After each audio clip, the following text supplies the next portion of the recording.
یہ واقعہ بنی اسرائیل کے ایک عابد کا ہے۔ وہ اپنے عبادت خانے میں دن رات اللہ کی عبادت میں مصروف تھا۔ ابلیس کی رسائی نہیں ہو رہی تھی اس تک کہ اس کو کیسے میں بہکاؤں۔ اس نے اپنے چیلوں کو جمع کیا شیطان نے کہ کوئی ہے جو اسے بہکا سکے۔ ایک شیطان نے یہ اپنی ذمہ داری قبول کی، مطلب میں کرتا ہوں۔ شیطان عابد کا روپ دھار کر، عبادت گزار کا روپ دھار کر اس بنی اسرائیل کے عابد کے عبادت خانے تک پہنچا۔ کہتے ہیں کہ وہ جا کر اس نے آواز دی مگر اس نے جواب نہ دیا۔ کئی دنوں کے بعد اس بنی اسرائیل کے عابد نے اس کی طرف توجہ کی اور پوچھا کہ تجھے کیا حاجت ہے؟ تو اس نے کہا کہ میں نے تیری عبادت کے بڑے چرچے سنے ہیں، میں چاہ رہا تھا کہ میں بھی تیرے ساتھ عبادت کروں، تجھ سے کچھ فائدہ حاصل کروں۔ بنی اسرائیل کے عابد نے کہا کہ تو میرے ساتھ نہیں رہ سکتا، میری عبادت کا ایک اپنا انداز ہے اور میں کسی اور کو پارٹنر بنا کر ساتھ کھڑا کر کے تو میں اپنے کام سے اپنی عبادت سے غافل ہو جاؤں گا، تجھ میں مشغول ہو جاؤں گا، میں یہ نہیں کر سکتا۔ اس نے کچھ تھوڑا زور دیا مگر وہ نہ مانا اور اپنی عبادت میں مصروف ہو گیا۔ مگر وہ شیطان بھی شیطان تھا، وہ بھی عابد بن کر مسلسل اس کے عبادت خانے کے باہر عبادت کرتا رہا، کئی دنوں تک وہ عبادت میں لگا رہا۔ پھر ایک ٹائم کے بعد اس نے دیکھا تو وہ واقعی بڑی خشوع و خضوع کے ساتھ نماز پڑھ رہا تھا۔ اس سے پھر پوچھا بھائی تیری کیا حاجت ہے؟ اس نے کہا مجھے آپ کے ساتھ عبادت کرنی ہے۔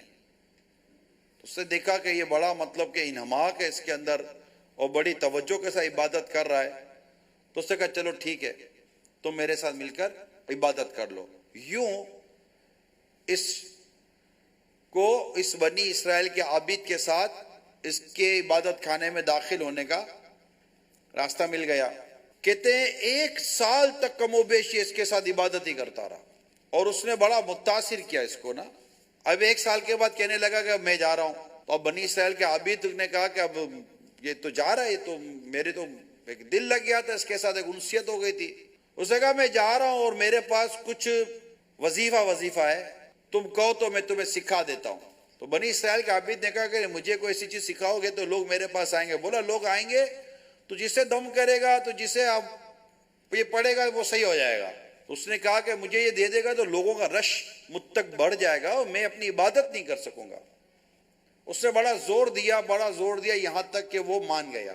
اب اس شیطان کا دوسرا دور شروع ہوا۔ پہلا دور پورا ہوا، اس سے دوستی کر لی اور اس نے اپنا کچھ پڑھنے کا سکھا دیا، پھر وہ چلا گیا۔ اب اس کا سیکنڈ فیز شروع ہوا۔ اس نے بعضوں کو جا کر بیمار کرنا شروع کر دیا، کیونکہ شیطان ہے تو جن۔ اس نے اپنے الگ انداز سے لوگوں کا جا کر گلا گھونٹ دیتا، لوگوں کا جا کر گلا دبا دیتا اور اس کو گرفت کر لیتا تھا۔ اب لوگ پریشان، یہ اس طرح کی حرکتیں کرتا تھا۔ پھر معالج بن کر یعنی علاج والا بن کر اس کے گھر پر جاتا تھا کہ مجھے پتا چلا یہ کچھ ہے، میں ٹھیک کر دوں؟ تو لوگ کہتا بھائی ٹھیک کر دو۔ پھر وہ دیکھتا، بولا نہیں اس کے اوپر تو بہت زبردست ہوا ہے، اس کو آپ فلاں عابد کے پاس لے جاؤ۔ یوں وہ بنی اسرائیل کے عابد کا پتہ بتاتا۔ لوگ بنی اسرائیل کے عابد کے پاس پہنچنا شروع ہو گئے اور وہ کچھ پڑھتا تو جیسے وہ پڑھتا تو وہ جن تھا، وہ اپنی گرفت ہلکی کر دیتا اور جیسے وہ گرفت ہلکی کرتا تو اس کو فرق پڑ جاتا مریض کو۔ تو لوگوں کو بھی لگا کہ اس کے تو بھائی بڑی مطلب ہے کہ یہ تو تھوڑی دیر کے اندر مریض صحیح کر دیتا ہے۔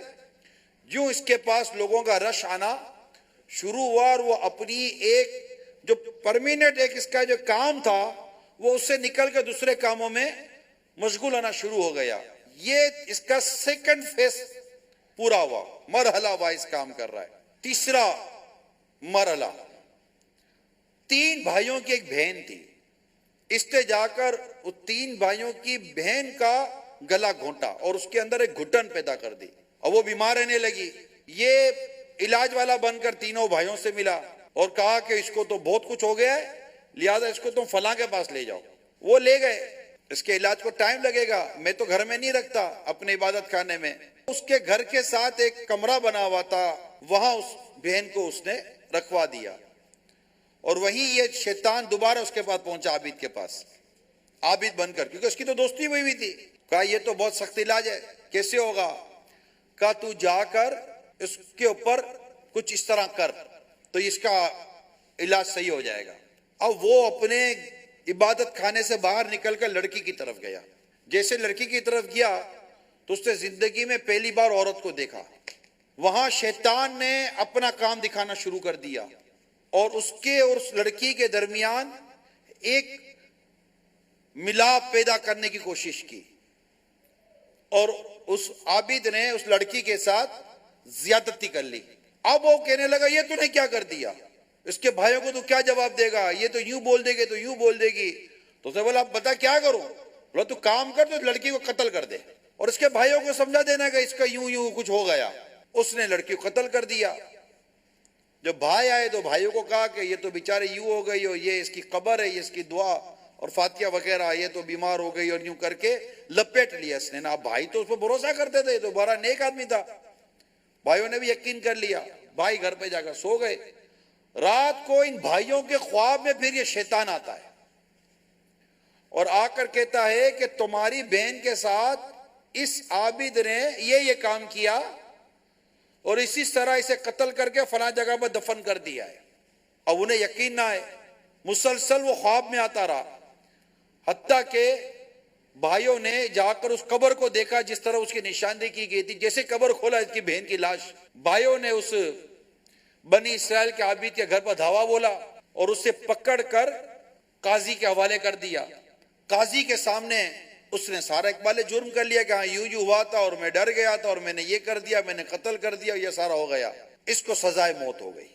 اب جیسے ہی سزائے موت کا وقت آیا، پھر سے یہ شیطان اس کے پاس آیا اور کہنے لگا میں وہی ہوں، لیکن میں تجھے اب بھی اس پریشانی سے بچا سکتا ہوں. اور کیسے؟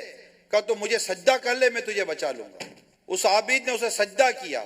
جیسے ہی سجدہ کیا تو اس نے کہا کہ میں تجھ سے بری ہوں، میں تجھ سے بری ہوں، میرا تجھ سے کوئی تعلق نہیں ہے، میں تجھ سے بری ہوں. یہ کہہ کر وہ چلا گیا. جیسے وہ چلا گیا اس عابد کو بھی تختہ دار پر لٹکا کر اس کو بھی سزائے موت ہو گئی، اور یوں وہ شخص جو عبادت کرتا تھا کفر پر مر گیا. اللہ کریم ہمارے ایمان کی حفاظت فرمائے اور ہمیں شیطان کے مکر و فریب سے نجات عطا فرمائے.